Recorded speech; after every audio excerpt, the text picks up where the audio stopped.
You probably hear the beautiful sound of construction to the back. You hear that sound? Oh, that's music to my ears. I love that sound. So how do you feel about the construction that's happening on the east wing of the White House? Pretty bad about it. I think it's a joke. It is a travesty. It's not his house. And, no, he's taking down history and paving it and then gilding it in fake gold. I just hope that we can repair some of the damage that he's going to leave behind. It won't interfere with the current building. It'll be near it, but not touching it, and pays total respect to the existing building, which I'm the biggest fan of it. I hate to say this, but you are looking at a live picture of something that's actually happening. The destruction of the east wing of the White House. Demolition taking place right now at the White House on Donald Trump's orders to make space for Donald Trump's 90,000 square foot ballroom. That number doesn't even make sense if you're a human living on Earth 1, but it is bigger than everything that is on the complex now, almost twice as big. Our colleague Von Hilliard first reported on Monday on this show that the entire East Wing will be torn down in this demolition.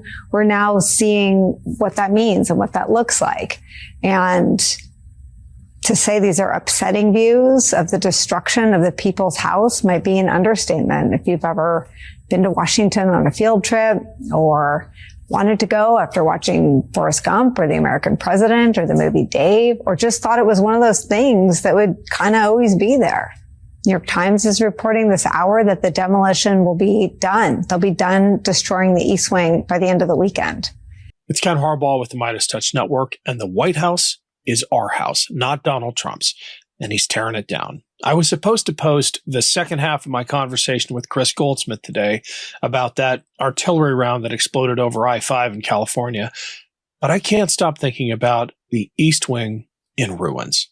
I've been to the White House a few times, usually for meetings about veterans issues. I always entered through the East Wing. That's where visitors come in. School groups, military families, citizens lucky enough to get an invitation. It's the part of the building that still feels like it belongs to the American people, or it did. Now it's rubble, twisted rebar, broken concrete, bulldozers where history once stood. The symbolism could not be starker. As Donald Trump tears apart the institutions of our democracy, he's literally demolishing the one part of the White House that was most open to the public. Just look at what he's doing right now to the White House. That is, of course, the people's house. It's our house as Americans, as citizens. There it is. The residence of every president since John Adams in 1800. And that is more destruction the White House has seen since the troops for the British Crown burned it down in the War of 1812. The East Wing has seen more than a century of American life. Teddy Roosevelt built it to handle the growing demands of the presidency, but it quickly became something more. During World War II, workers dug beneath it in secret to build the bunker meant to keep our government alive if Washington was ever attacked. Since then, it's been the workspace for first ladies who shaped the country in quiet but lasting ways. Eleanor Roosevelt holding press conferences for women reporters when no one else would give them the time of day. Jackie Kennedy protecting and restoring the White House itself as a living record of our history. Rosalind Carter fighting for mental health reform decades before that was mainstream. The East Wing carried the country through wars, crises, assassinations, and moments of grace as well. It's where presidents and their families gathered before funerals, where foreign dignitaries were welcomed, where generations of Americans began their White House tours. It has been the living, working link between the people and the presidency. And now it's disappearing before our eyes, not after public hearings or historical reviews, but in secrecy, before plans were even filed, all to make room for a 90,000 square foot ballroom bearing one man's name. The current renderings of the privately funded ballroom are very much a reflection of Trump's style. Gold and crystal chandeliers, gilded Corinthian columns, these gold floor lamps, checkered marble floor. We're building a ballroom. They've wanted a ballroom for 150 years, and I'm giving that honor to this wonderful place. We'll have the most beautiful ballroom in the country, so you'll have drinks, cocktails, everything on this floor. And then they'll say, welcome to dinner. You walk into the ballroom, Mr. Senators, and you're going to see a ballroom the likes of which I don't think it'll be topped. Trump promised this ballroom wouldn't touch the existing structure. He said it would, quote, show total respect for the White House. His word, as always, means nothing. The National Trust for Historic Preservation is warning in a letter sent yesterday that the planned 90,000 square foot ballroom, quote, will overwhelm the White House itself, which is about 55,000 square feet. According to the White House website, all public tours are suspended indefinitely due to Trump's construction. We're told this new monstrosity will be, quote, paid for by me and some friends of mine. Yeah, right. We're told this is about modernization, but it isn't modernization. It's desecration. It's the destruction of living history to make room for a vanity project. And the Republican leadership, the ones who never miss a chance to lecture the rest of us about patriotism and tradition, they've said nothing, not one word. The same people who lose their minds if a Democrat touches a Confederate monument are watching quietly while Trump flattens a wing of the People's House. Their silence says everything. What's being destroyed isn't just a building, it's memory. It's the physical evidence of our shared story. You can't digitally preserve that. Nothing can replace the feeling of walking those halls, of knowing you're in a place where history happened. This isn't an argument about architecture or taste. It's about who owns this country. The White House isn't a set piece for one man's self-promotion. It's not a stage for his next fundraiser. It belongs to all of us. When a president treats it like a personal trophy, he's not just defacing a building, he's insulting the democracy it stands for. My memory of the East Wing is that it wasn't flashy or ornate like other parts of the White House. It represented quiet service, the kind of duty that doesn't make headlines, but keeps the republic running. To tear it down for a ballroom and to do it in secret, again, the symbolism hits you like a ton of concrete. So yeah, I'm angry. Angry at the arrogance, the lies, and the silence. Angry that so many who call themselves patriots are fine with watching history bulldozed to feed one man's ego. Because if we don't push back, if we let the East Wing vanish without protest, then we're saying that nothing is sacred, that the People's House can be turned into a palace, subject to the whims of one man. Donald Trump doesn't understand this building or the country in which he lives. The White House isn't a monument to power. It belongs to all of us. And it's time we reminded Donald Trump and every silent enabler in his party exactly whose house he's living in. You probably hear the beautiful sound of construction to the back. You hear that sound? Oh, that's music to my ears. I love that sound. So how do you feel about the construction that's happening on the East Wing of the White House? Pretty bad about it. I think it's a joke. It is a travesty. It's not his house. And, no, he's taking down history and paving it and then gilding it in fake gold. I just hope that we can repair some of the damage that he's going to leave behind. I think it's an outrage. You know, this is the people's house.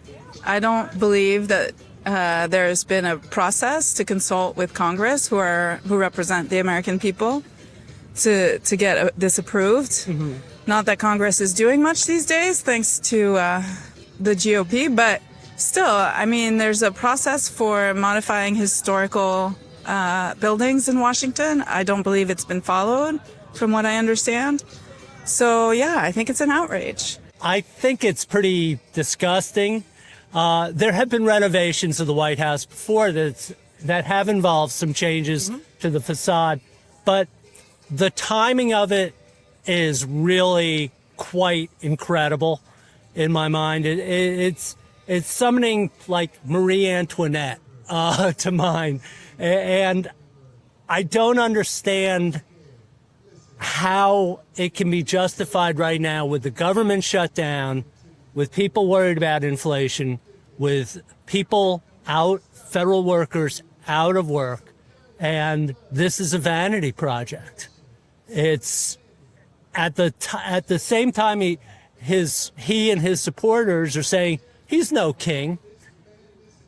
It's gilded. I mean, what more evidence could you have that maybe he isn't a king, but he certainly aspires to that? I stopped by the White House Historical Society so I could leave a comment.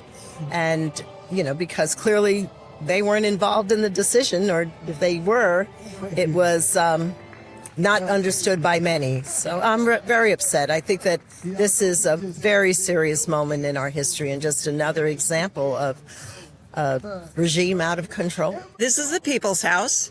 And in order for there to be changes to the People's House, the people have to make these decisions. And he did not go through the proper reviews or anything else. I don't know that I object to the ballroom itself, but like anything, it should have been reviewed and looked over before he just started taking a backhoe to the thing and tearing it down. Why do you think he wants to do it? Because he's a narcissist. Honestly, I don't know. I don't know, and I don't care what his motivation is. I think it's not his house. He's a temporary resident. I think it shows a lack of understanding of his role as a preserver of our history, and I'm upset by it. I think he's doing it so he can name a part of the White House after himself that's even bigger than the White House, which it will be. It will overshadow it in its dimensions. So destroying that part of the East Wing, I mean, it's not one of the more well-known parts of the White House. It's fairly recent. It's built in the late 40s. It was offices, some ceremonial rooms, but still, there's no process at all. I mean, he's acting as if it's his house, and he can do whatever he damn well pleases. And the way he funds it, either with this private funding, which is basically people bribing him, giving him, bribery money so they can get what they want in order to fund his thing here, is rather than going through Congress. He brags that the people aren't funding it. Well, the people should be funding it. This is their house, and we should fix it if it needs fixing, and we should be a part of the decision to fix it. So, if he wants to fix up the East Wing, come to us and talk to about it. Let's do a remodeling job, but not this. The most cynical view is that he doesn't plan to leave, and therefore he'll have this place that reflects who he is. But I really don't know why he thinks this. I've been in that building many, many times under other administrations, and it's a beautiful, well-proportioned, well-designed structure that has integrity. I don't really understand why he is doing this, other than his skill set he has as a developer. So that's what he thinks is a contribution, but it is very, very disturbing. Donald Trump is a real estate developer, and this is his instinct. And so his instinct is to build things. And so, unfortunately, this is what you get when you vote in a real estate developer as president. Well, he has such an enormous ego that I think he'd like to, anything he builds, he wants to put his name on, and he thinks that'll last for his entire lifetime and afterwards. So that's why.